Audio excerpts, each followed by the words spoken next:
उनका कलावती भगवान का प्रसाद छोड़कर चली गई।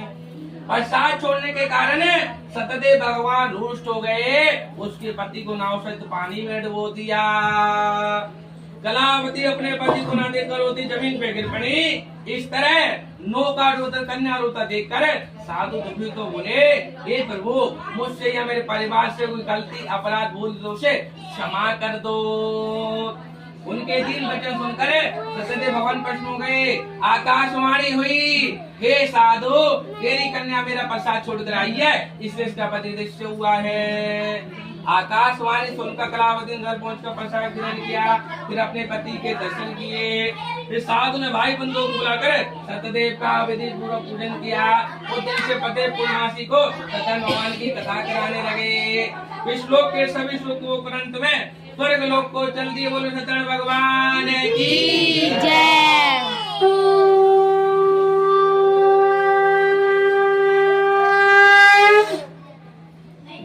बोलो श्री कृष्ण गोविंद हरे मुरारी, हे नाथ नारायण वासुदेवा।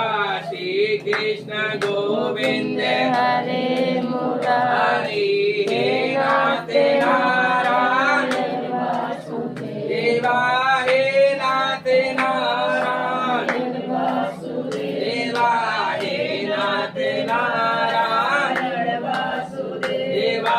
श्री कृष्ण गोविंद हरे मुरारी, हे नाथ नारायण वासुदेवा। श्री कृष्ण भगवान की जय। 5वें अध्याय में सूत जी बोले, हे शेष मुनियो, अब आगे की कथा कहते हैं। लिंत नामक राजा थे, उन्होंने भगवान के पश्चात त्याग कर बहुत दुख पाया था। एक समय वन में जाकर वन्य पशु को मारकर बड़ के पेड़ के नीचे आए।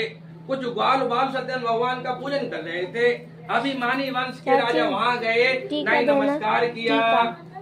जो ग्वाल बाल भगवान का प्रसाद सामने रखा, प्रसाद त्याग सुंदर नगरी को चल दिए। सब कुछ वहाँ पहुँचे, वहाँ सब कुछ नष्ट पाया तो विश्वास करके ग्वालों के समीप गए। विधि पूर्वक पूजन कर प्रसाद ग्रहण किया और सब कुछ ऐसा था फिर वैसा ही मिला।